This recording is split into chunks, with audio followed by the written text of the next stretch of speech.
नमस्कार दोस्तों, मैं डॉक्टर कुलदीप कुमार के सर आप सभी का बहुत बहुत स्वागत करता हूं एक नए बिंदु के साथ और एक नई सूचना के साथ। तो जैसा कि एक न्यूज़ आई हुई थी पेपर के अंदर, तो मैंने सोचा कि आपको उसके बारे में बता दूं, क्योंकि न्यूज़ तो पढ़ लेंगे होंगे, मुझे भी ध्यान है कि आपके पास पेपर आता होगा तो आप पढ़ लेंगे, ठीक है ना। लेकिन आप, मुझे जहाँ तक विश्वास है कि जो रीट के विद्यार्थी हैं वो इस बात के बारे में ज़्यादा नहीं समझते हैं।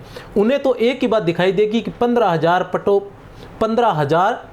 पदों की कटौती संभव, ठीक है ना। तो वो कहीं ना कहीं ये चिंता हो सकती है कि 15,000 पदों की कटौती कहीं हो ना जाए। तो उससे संबंधित मैं आप सभी को बता देना चाहता हूँ कि इस प्रकार ये क्या है 15,000 पदों की कटौती, ठीक है ना।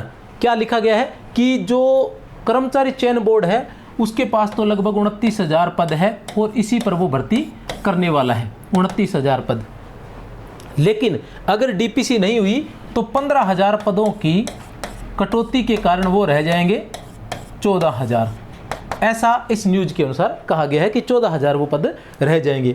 अब डीपीसी जो क्यों नहीं हो रही है, डीपीसी जो ग्रेड 3 के शिक्षक है उनकी डीपीसी क्यों नहीं हो रही है, तो मैं आपको बता दूं कि जो सेकंड ग्रेड के शिक्षक होते हैं, तो सेकंड ग्रेड में क्या रहता है कि जैसे कोई साइंस का विद्यार्थी है, साइंस का शिक्षक है, ठीक है ना, विज्ञान का कोई शिक्षक है, उसने हिस्ट्री से एमए कर ली या राजनीति विज्ञान से एमए कर ली, तो वो उस क्षेत्र में उसकी डीपीसी हो जाती थी। अब वो 10 साल 12 साल विज्ञान पढ़ाता और उसके बाद उसकी क्या हो जाती, हिस्ट्री से डीपीसी हो जाती और वो हिस्ट्री से व्याख्याता बन जाता। तो शिक्षा विभाग ने ये देखा कि ये जो सिस्टम है ये सही नहीं है, क्योंकि एक शिक्षक जो 12 साल से विज्ञान पढ़ा रहा है अचानक से वो हिस्ट्री कैसे पढ़ाने लग जाएगा, तो उन विद्यार्थियों में वो क्वालिटी नहीं आ पाएगी, न ही वो शिक्षक क्वालिटी दे पाएगा। कुछ को छोड़ दे तो बाकी वो क्वालिटी नहीं दे पाएंगे। इसलिए उन्होंने कहा कि अगर विज्ञान का विद्यार्थी है तो उसकी डीपीसी विज्ञान में ही की जाएगी, ठीक है ना। और अगर आर्ट का शिक्षक है तो उसकी आर्ट में ही डीपीसी की जाएगी। तो इस वजह से जो सेकंड ग्रेड के शिक्षक थे उनकी डीपीसी रुक गई। तो अब थर्ड ग्रेड वालों की अगर डीपीसी की जाए तो की कहाँ जाए, क्योंकि पहले तो उनकी होगी उसके बाद इनकी होगी। तो वो जो डीपीसी है उसमें किसी प्रकार की कोई समस्या नहीं है। कोर्ट ने एक डेट दे दी है कि इस डेट तक जिसने एमए की है, वो पीछे की 2023 है शायद, जहाँ तक है 2023 तक की डेट दे दी है कि जिसने 2023 तक एमए की है उनको आप इस डीपीसी में ले सकते हो, चाहे किसी विषय से। लेकिन आगे से ऐसा नहीं होगा, आगे से ये होगा कि विज्ञान का जो शिक्षक है वो विज्ञान में ही व्याख्याता बनेगा, आर्ट के विषयों में वो व्याख्याता नहीं बनेगा। तो इस प्रकार का जो समस्या थी वो तो सारी हल हो गई है।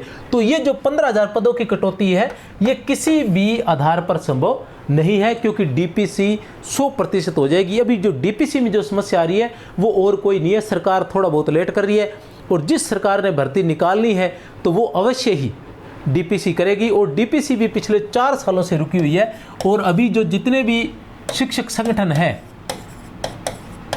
वो इसका पूरी तरह से विरोध कर रहे हैं और पूरा प्रयास कर रहे हैं, और जल्द से जल्द इसकी प्रक्रिया भी प्रारंभ हो गई है और सरकार ने आश्वासन दिया कि बहुत जल्दी ही हो जाएगी।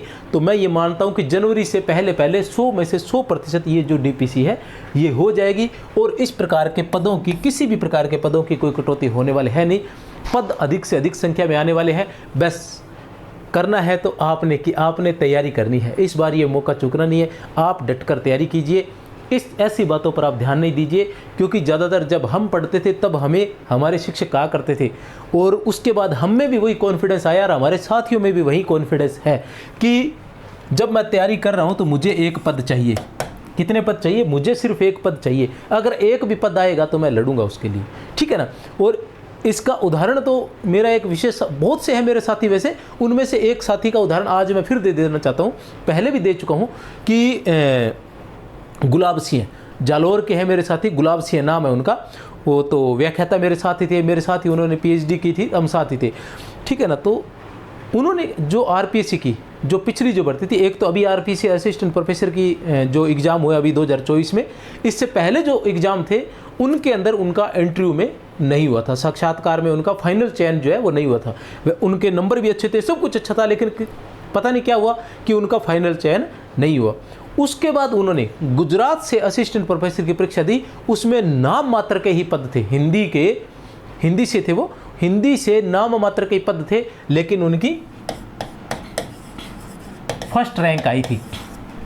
उन्होंने पूरा गुजरात हिंदी विषय से, ठीक ठीक है ना। गुजरात के जिस क्षेत्र से, सॉरी राज्य से, जिस राज्य से उन्होंने परीक्षा दी थी उस राज्य से उनका नंबर 1 पहली रैंक पर वो आई थी। तो कहने से तात्पर्य ये है, और ऐसा नहीं है कि वो कोई बाहर से आए हुए या कोई आसमान से उतरी अलौकिक शक्ति है। तो मैं आपको बता दूं, ऐसा हमारे बीच में से विद्यार्थी होते हैं, लेकिन जिनकी लगन और प्रयास अच्छे रहते हैं, जो मन लगाकर वास्तव में लक्ष्य की तरफ ध्यान केंद्रित करते हैं, उनको सफलता अवश्य मिलती है। तो इस तरह से हमें कोई ज़्यादा घबराने की आवश्यकता है नहीं। कम से कम ये 15,000 पदों की कटौती तो किसी भी स्थिति में होने वाली नहीं है। जय हिंद, जय भारत, और बहुत बहुत शुभकामनाएं। डट कर तैयारी कीजिए और चयन अवश्य करवाना।